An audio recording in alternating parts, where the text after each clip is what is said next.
You are listening to the Love Unplugged podcast, episode 113. Ever wonder what the benefits are of essential oils and how they're actually made? Today we're learning how we can elevate our daily rituals by incorporating scent and the science behind scent and how it can trigger us. Join us as we also take a deep dive into the creation of Vitruvi, one of my favorite essential oil brands that I love and use daily. So without further ado, let's jump right in. Hey there, I'm your host, Jessica Fergon, and I am passionate about doing the inner work needed to reach your goals. Let me be your guide as we navigate all the fears and insecurities that surface when it's time to step outside of your comfort zone. Along with my knowledgeable guests and industry experts, I'm here to teach you how to reawaken your life purpose and passion and create the steps to turn your intentions into action. Ultimately, my goal is to empower you to rise above those blocks holding you back and start living a life that you are worthy and deserving of. So come on, it's time to slow down, find a comfy spot with your favorite organic tea, and get inspired. Thank you for tuning in to the Love Unplugged podcast.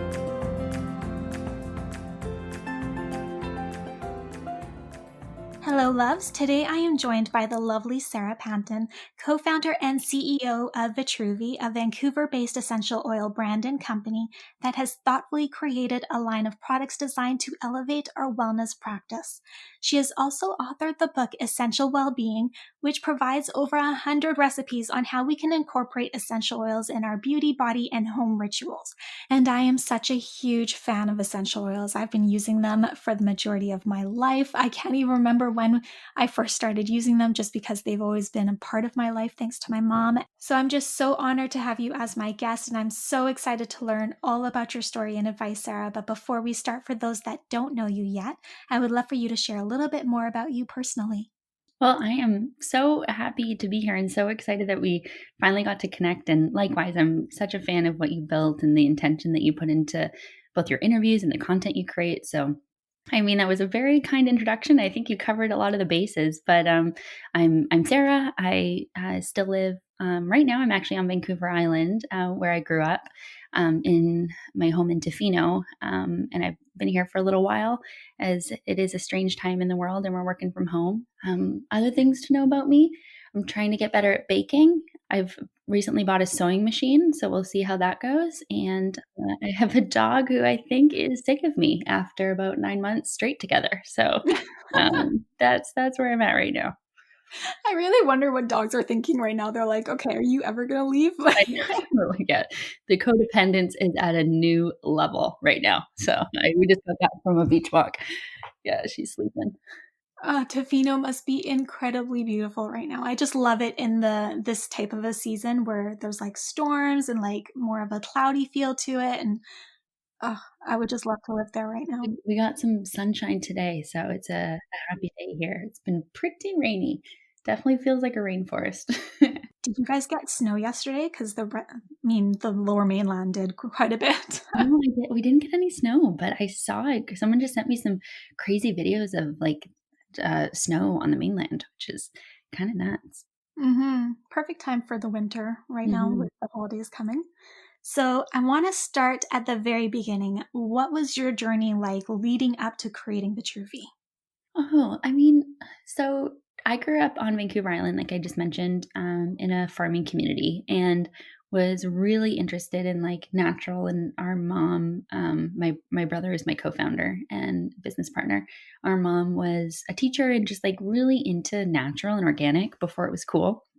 And we grew some of our own produce, and I wasn't allowed to wear conventional makeup that wasn't from the health food store. So we definitely like grew up knowing about the importance of natural. And I was really interested in learning about different wellness practices from different cultures. And so long story short, ended up doing a degree in global health and wanted to work abroad and traveled and really loved learning about different wellness practices and just the stories of different people around the world. I had this Tumblr account. I don't know if you remember Tumblr.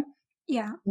But I had a Tumblr blog, and I would just interview anyone that I met. Like, they weren't extraordinary people by measures of like, accomplishments and or adventure, but just like regular people and learning about their daily rituals. And so Vitruvi started as a blog on Tumblr.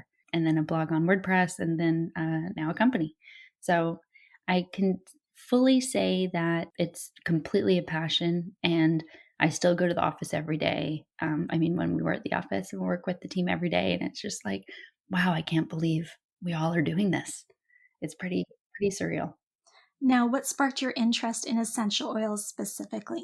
I was experiencing a ton of test anxiety in school and was studying preventative medicine after my degree, and we were just getting tested all the time. And I read this article around the use of rosemary for memory retention. It's like this idea of scent association. And I'd always loved aroma.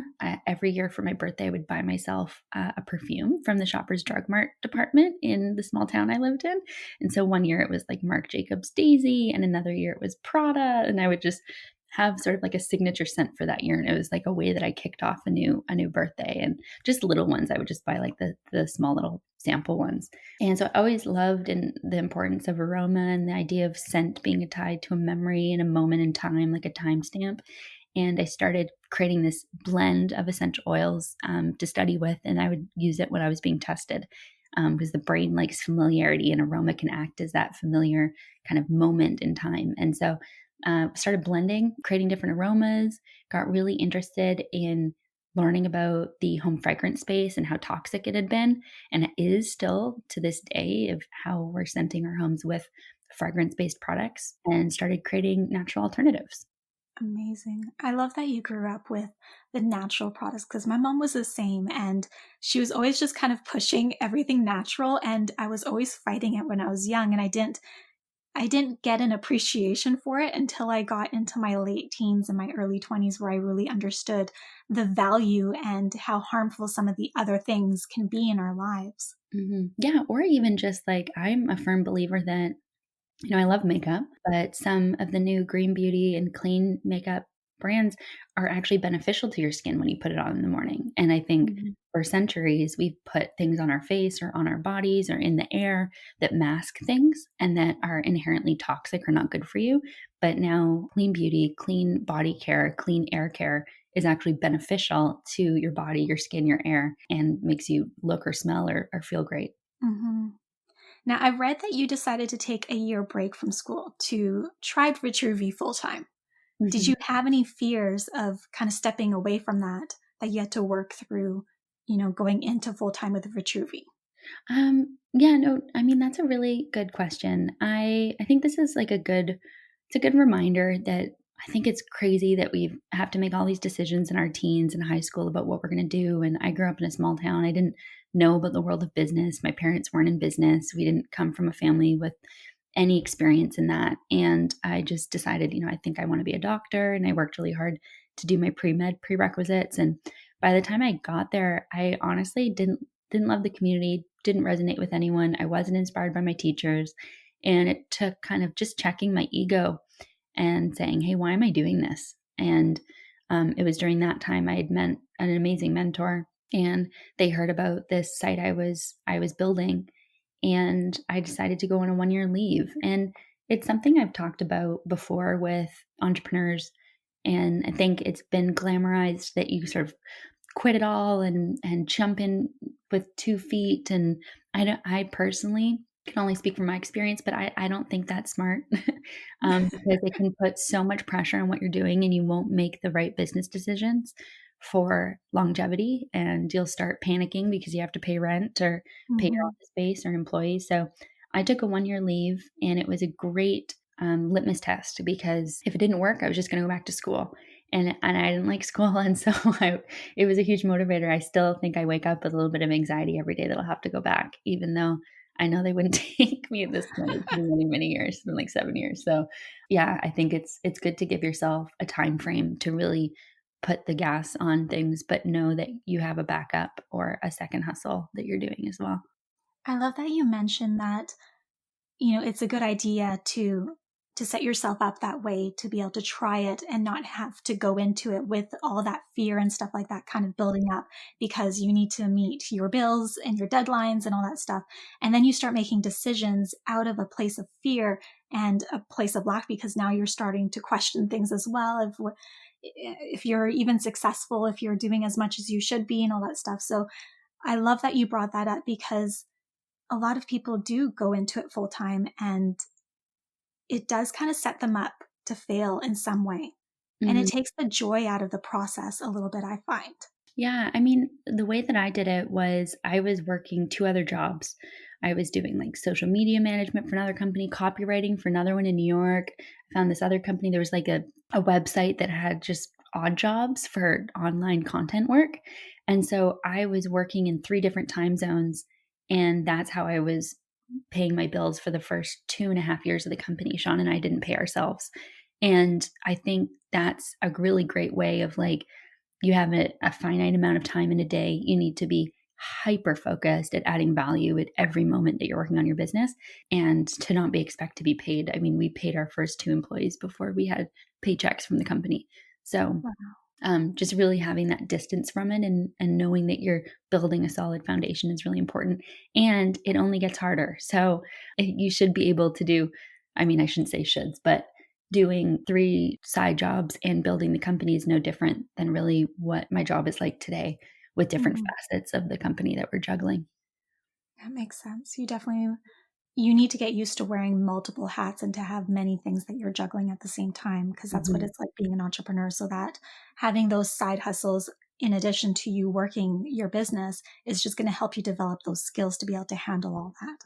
That capacity, yeah, and that distance and space as well, when you're not depending so much on it to do something for yourself and not just what is best for the business. Yeah.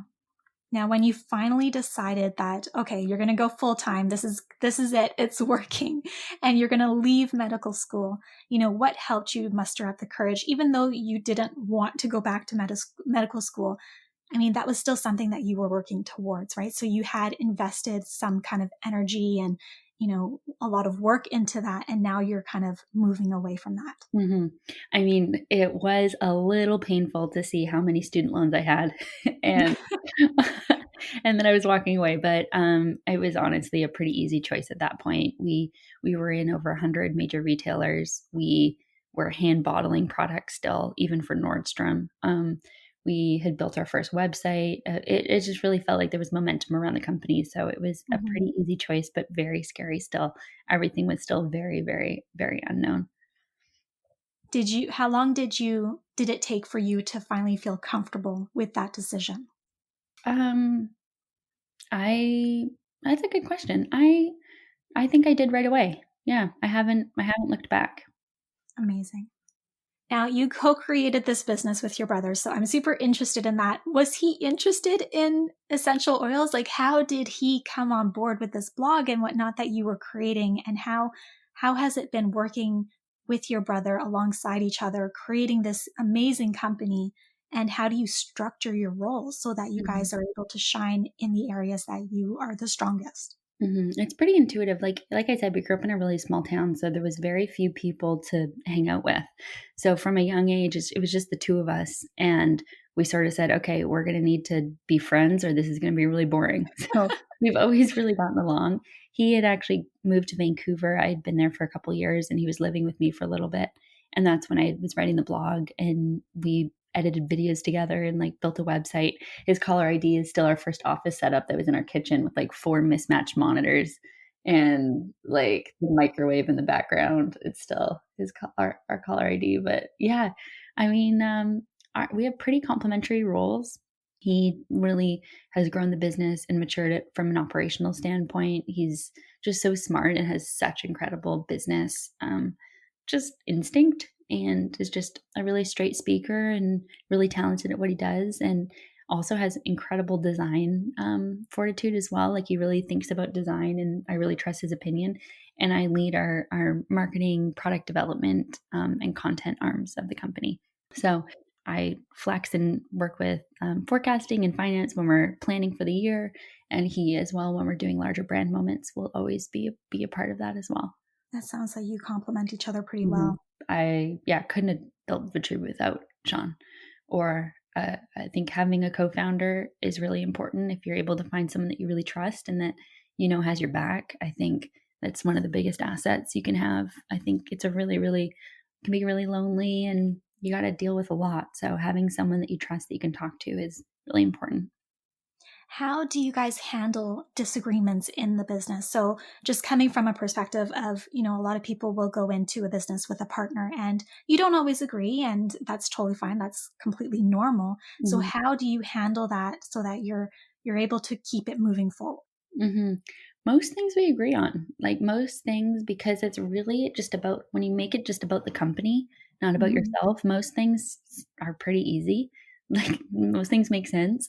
We've always had the same vision. We've always kind of checked in at different growth moments and like we have the same end goal. So it just makes all those little moments getting to that pretty easy to figure out. Sometimes we'll have a different opinion on a process or the way something should be structured, but sometimes I'll push back, sometimes he'll push back. I think a healthy tension is really, really important in a business, to make sure that you're seeing a lot of different angles. And we just don't believe in ego. And so, just yeah, speaking truthfully, keeping a beginner's mind is one of our core values, and just having different lenses and perspectives to look at things. Amazing. Now, looking back through all of the years creating your company, what has been your biggest lessons, challenges, and the rewards as a co-founder? I think biggest lessons is don't listen to everybody when you're starting. Everyone will have an opinion. Be really thoughtful about whose opinions you take.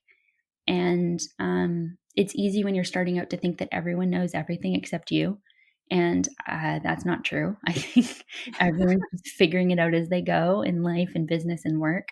And especially if you're looking at investment or people, just like be curious about their background and experience and the lens and perspective with which they're giving you advice, feedback, or suggestions.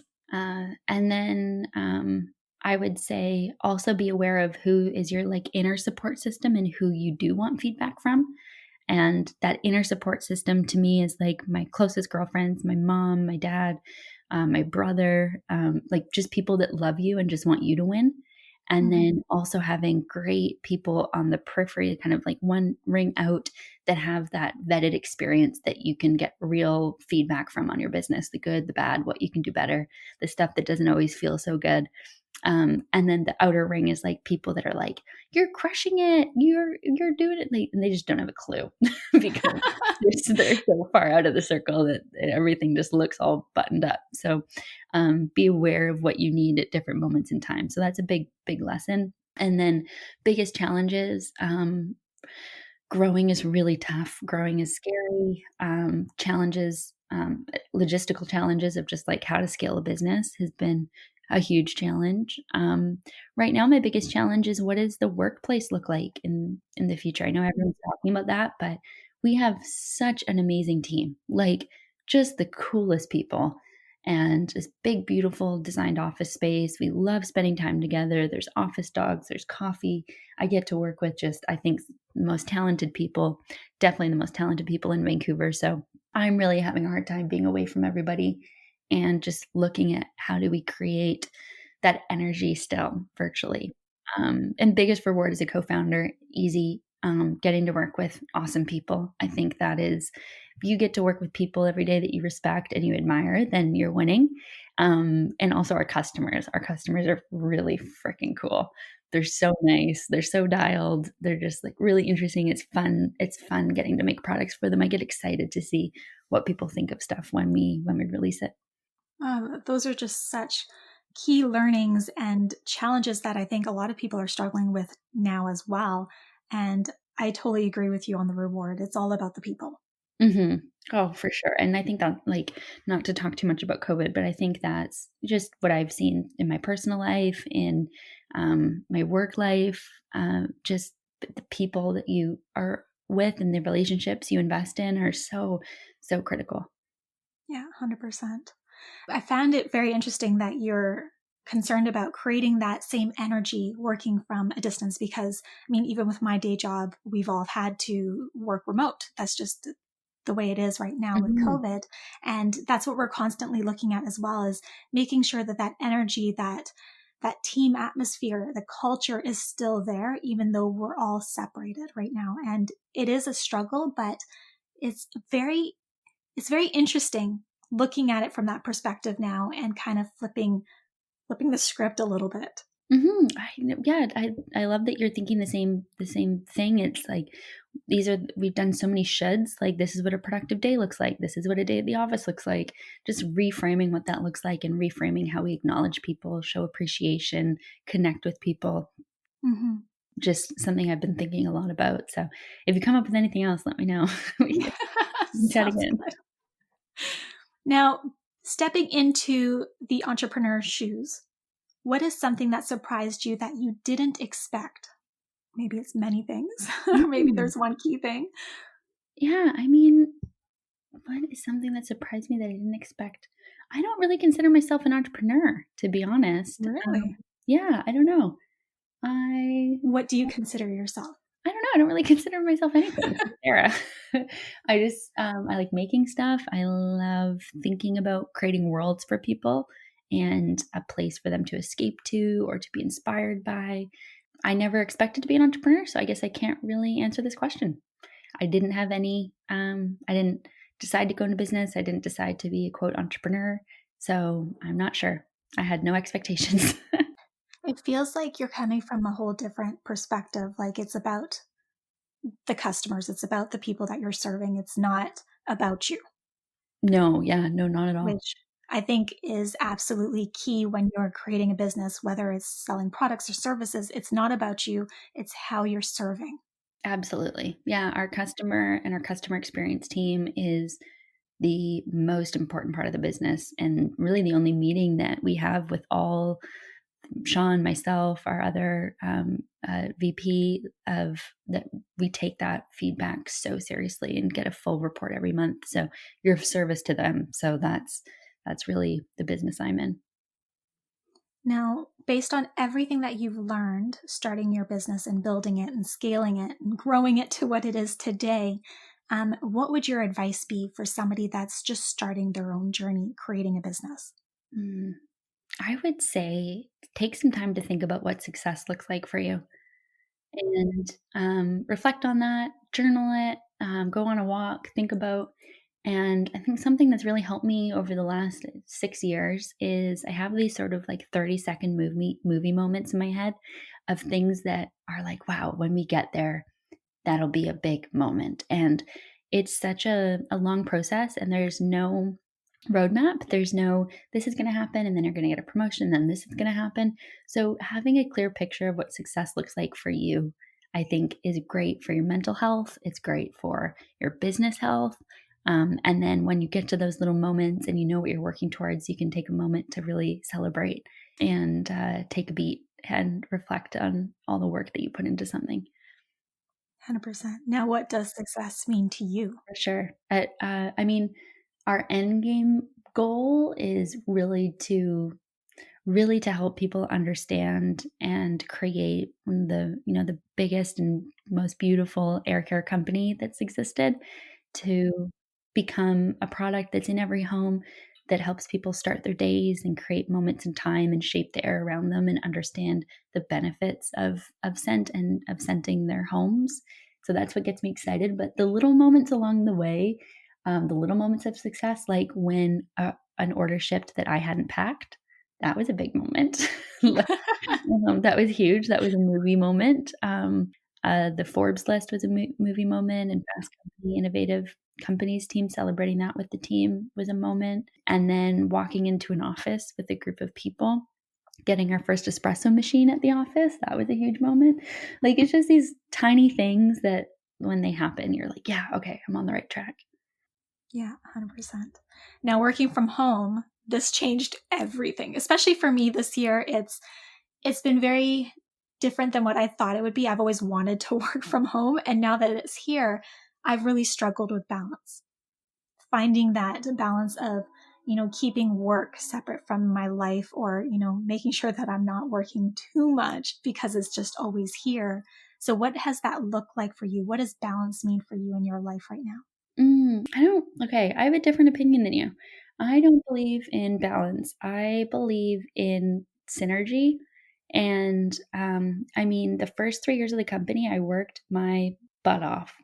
There was no such thing. It was every moment of every day. Sean and I were shipping center, we were wholesale, we were fulfillment, we were fillers. So at a certain, I think sometimes you just need to be all in and you need to just work really hard and do all the work and carry the orders to Canada Post in the rain. And we did that. And then now the way I think about my days is I'm optimizing for being able to show up every day with clear thinking, energy, a groundedness, thoughtfulness, and everything in the life choices that I make. I want to cultivate that, and so I take care of myself so I can bring the best of myself to my work, to my relationships, to the people around me, and that's I guess what you could call my balance, but I think of it more as synergy. Mhm. Yeah, that totally makes sense, and I love that. As opposed to like this, if if you feel like work is taking away from you, then you're just gonna create a resentment. And if you feel like your personal life is what fills you up, then it's gonna feel indulgent. And I don't Mhm. believe in that. I think that they both fulfill me and bring energy and light and take from me in different ways. So try to just take care of myself and then I can give more to others. That's very interesting. And I love that you pointed that out because balance comes to mind for me with my day job. But when it comes to my actual like business, the podcast and the blog and growing that and whatnot, I have a very different perspective on it. Mm, It's just whatever needs to happen when it needs to happen and how I feel about it. And, you know, I don't need to, sometimes I don't need to work all evening, but then sometimes I really love it. And mhm. that's just what feels right that day. So I definitely agree with you on that one. And I think look at it differently based on the job. Yeah, no, that's great. That totally makes sense to me. Now, you're probably the queen of rituals, given the book that I bought that you authored. You had so many incredible recipes in there for different types of rituals. And I would love to know what your morning and evening rituals look like. Do you have them? What do they include? Do you use specific essential oils? I'm such a creature of habit. And I think I've had to travel a ton in the last few years for the business. And so having these moments that felt familiar and felt like me were really important. And I think I could share a couple morning rituals. I mean, first thing is water, a ton of water, and a ton of coffee. But I'm on the decaf train now. So only decaf coffee. And I've actually been doing a workout in the morning. So I've been doing some Kundalini yoga and some yoga in the morning. It's a practice that having the last few months working from home has been a little bit easier to sneak it in. And so that's really important. And I love starting the day with eucalyptus. It just helps open the lungs. It feels really indulgent and spa like and just clean and makes you take deep breaths and just understanding the importance of breath and breath work. And then I have two kind of books on my desk that I read a few pages from. One is a Buddhist book, and one is another like simple readings from Pema Chodron, who's a really amazing Buddhist monk. And I just like starting the day with some perspective and being thoughtful about my thoughts and the energy and how I'm showing up. And then try to get outside and start the workday. And at my desk, the biggest things for me are scent and tea. And so I love having this gamasha puffed rice tea during the day while I'm working. And then usually have at, at least like a eucalyptus or a lavender or a bergamot and cedarwood diffusing at my desk. That's so interesting. I'm the same way with tea, and then my essential oils, they're at my desk all the time. And then evening rituals, I mean, it doesn't take me long to get ready in the morning, but my skincare routine is pretty it doesn't take a long time, but I just really believe in taking care of your skin at night before you sleep. So that's a big moment, and try to have a bath or a shower before bed, and braid my hair and try to get enough sleep. Those Mhm. sounds like great rituals, and I'm definitely intrigued by that tea that you mentioned, the puffed rice. Or Oh yeah, it's a puffed rice tea. It's really good. It's like kind of yeah, toasted. okay, I'm definitely gonna have to look that up. Now, you've talked about how scent can trigger us, and I would love to know what the science behind that is. How does that work?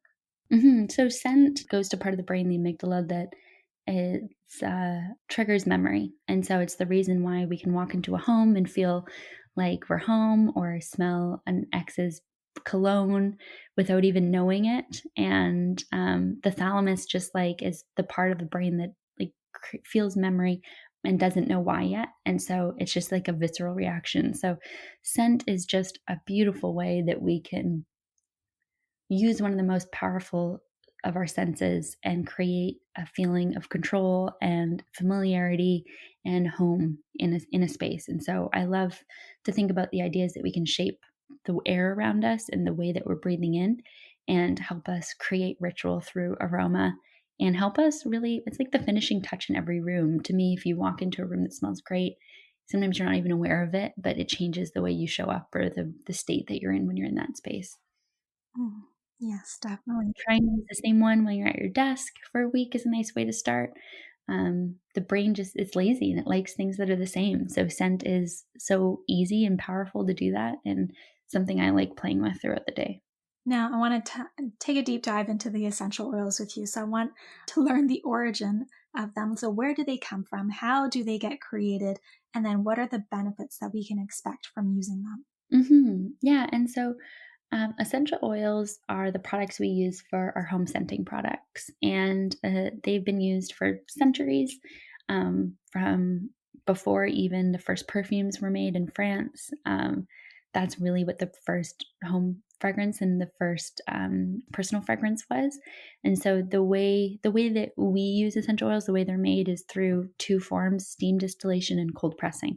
And so steam distillation, you take a ton of raw materials. It's usually for florals and herbal products. So you take a ton of lavender, put it in a distiller, and it boils it with a bunch of water. And then the essential oil is volatile. It gets trapped in a little steam particles, and then you condense it. And then the byproduct is a hydrosol. So the water is taken off, and then the oil separates from the water, and we take the essential oil out. So that's the first way you can create oils. And again, that's how I went to Grasse in France and learned about perfume making. That's how all the first perfumes were made, was through steam distillation. And it's still how most of our products are made. And the second one is cold pressing. So just like when you peel an orange and you get some oil on your hands, that's cold pressing. So we use that for all of our citruses. Interesting. Okay. That makes sense. Okay. So, let's talk about your essential oils specifically. Mhm. So, what are the different ways that we can use them? And I've seen before with other brands that you can ingest them, but is that actually good for you? Yeah, as a company, Vitruvi does not promote the ingestion of essential oils. We create them for air care products. So we believe in diffusing them and having them in the air that we breathe in. Other ways to use essential oils, as I've kind of shared in my book, Essential Wellbeing, is everything from making your own cleaning products to creating your own beauty products. I created the book with 3 sections: beauty, body, and home, and then rituals for morning, afternoon, and evening. And the cool thing about essential oils, it's like having your own home apothecary. So you can have one product that does multiple things for you. And I just believe in living simply and having less but better. And so different ways you can use them. My favorite is I create a sink scrub with some baking soda and coconut oil and peppermint and rosemary. And you can Mm. scrub your sink with it and wipe it clean, and it shines so nicely. You can use it for bathtubs too. I also use a little bit of grapefruit in a warm face cloth in the morning to help wake my skin up. Super brightening and just like fresh, and just feels really good, and is also toning. I could go on and on. I mean, there's a whole book of it, but that's the fun thing about them, is you can have one thing and do so many things with it with a single bottle of lavender. I definitely recommend everybody listening to go out and get her book because it is packed with recipes, like just amazing ideas that I didn't even think of. Like, Yeah. Oh, that makes me so happy. Yeah, it's been really fun, and it was such a great book to write because I had so many of these things that I did, so it was nice to sit down and write them out. now let's talk about your actual blends and the best ones to use for different types of things. So, for focus and clarity, if somebody's needing to get to work, they're needing to sit down, write their to-do list or work on a big project, which blends do you think that they should have the most? Mhm. Yeah, the way that I like to think about aroma is really what resonates for the person. So I like to navigate aroma for someone based on their scent preference and less on the essential oils, because something that's focusing for one person might be like not or energizing for another. Um, A great one that I like at my desk is bergamot and cedarwood. I like cedarwood because it's really grounding, and then bergamot is a citrus, but it's quite calming and cozy. It's the scent of Earl Grey tea, and so having those together, I really like having at my desk. What do you use when you're needing to calm yourself down after a stressful day or your nervous system is feeling a little bit too intense at the moment? I think I really like our nightcap blend, and not because it smells like alcohol, but, it just is like it has black pepper and ginger and blood orange in it. It's just really cool and moody, and just smells really nice, and if not that, then some lavender is, always a classic. What about when you are feeling a little bit down and you need a little bit of a mood boost? I would definitely diffuse then citrus with grapefruit, or our Boost blend is really nice for that. I do. I love your boost blend. I use it when I need to like get the energy going. Mhm. Now, I'm needing a little bit of creativeness going on into the next 2 weeks. So, what would you recommend or something that you love for a creative kind of energy?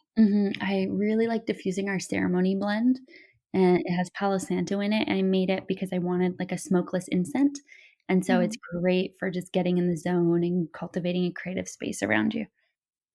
awesome. Okay, I'm gonna have to try that one. I haven't had that one yet. But on your website, I do want to dive into your face cupping products. So I've never tried this before. I've heard a little bit about it, but what exactly is that? What does it do to your skin? How does it help? Yeah, okay, so I love experimenting with different things, and I used to get cupping done, which is, just a Chinese kind of technique of moving energy, and detoxifying the skin. And so facial cups is just a fun product that we carry that I've been using for years. And we have with our two carrier oils, our French plum oil and our jojoba oil, which are amazing carrier oils if you're wanting to mix with essential oils or use on their own. And then you basically, it's a silicone cup that you put on your face after you put a carrier oil on and massage it with a slight suction. And it just brings a lot of blood to the surface of the skin. It helps with healing, circulation. Kind of looks like you've just gone for like a nice brisk walk in the winter air. So it's a really nice, easy at home spa moment. And so we have kept it on the site because I just love it so much. And I want people to have them. I think I'm going to try that next, to be honest. I think that will be my holiday gift to myself. Absolutely. We'll need some little at home spa moments for sure. Exactly, especially since we can't really get out right now. So Totally. anything you can do at home. Absolutely. Now, we talked about your book a little bit, but I'd love to dive into what it was like writing and publishing this book. Yeah, I was so excited about the opportunity to work with Penguin Random House to put the book together. It was a little bit of a surprise and exciting thing to do. I've always wanted to write a book. I would love to write another one. The process of writing it was very different than the glamorous version of writing that I had in my head. That hopefully one day I would be able to go to a cabin and be able to go write and think. But in reality, it was very late at night after a work day, making recipes in my kitchen at 2 in the morning. I have a whole photo roll of selfies with face masks on my phone at 2 in the morning of me like making and blending and trying new products. So being able to see it all come together and publishing it, I was able to work with my good friend Britt Gill, who did the photography, and Alex on our team, who did the editing. It is really fun to put together. And I just love seeing people share it and make recipes of it. And my hope is that there's stains and oil spills and coffee scrubs all over everyone's copies because they're using it. And hopefully, I think I've heard a few have been dropped in a bathtub, so that makes me happy. Oh, that would break my heart if I dropped it. It's just such a beautiful book. Like, honestly, Thank you it's so much. just perfect for like a coffee table as well, like for decor. Like, it's the perfect book, and it's such a great gift to give someone as well that is interested in these types of things. Yeah, and I just my hope with it was to show how simple and cost effective and easy it can be to live naturally and Mm-hmm. to live what we call, a well life. It's the idea is that you don't read it from front to cover, you flip through it, you find recipes that you like, that you maybe rituals you want to try and then try a new one. And I kind of share that in the book. And then there's also short expert excerpts from travels around the world and some of the stories behind the recipes that were made while I was traveling. Amazing. All right. So, if anybody wants to learn more about you, where can they connect with you? Where do you hang out the most? I hang out most on the beach, or at my desk, but We can't hang out like that anymore. So our website, vitruvi.com, our Base Notes site, which is our online editorial, you can also find there. And I spent a lot of time working on that. Our social media handle is at Vitruvi, and mine is Sarah L. Panton on Instagram. Awesome. Well, thank you so much, Sarah, for taking the time to share your incredible journey creating your business and for helping us understand the benefits of essential oils and how they can elevate our wellness practice, which is something that I know we can all benefit from following this year. Well, thank you so much for having me. It was really great to chat. I'm Jessica, and thanks for tuning in today to Love Unplugged, the podcast.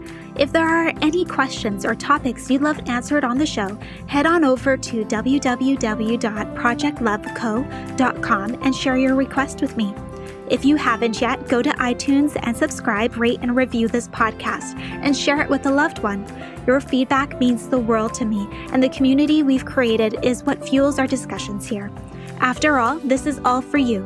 Join me next time for another unplugged conversation.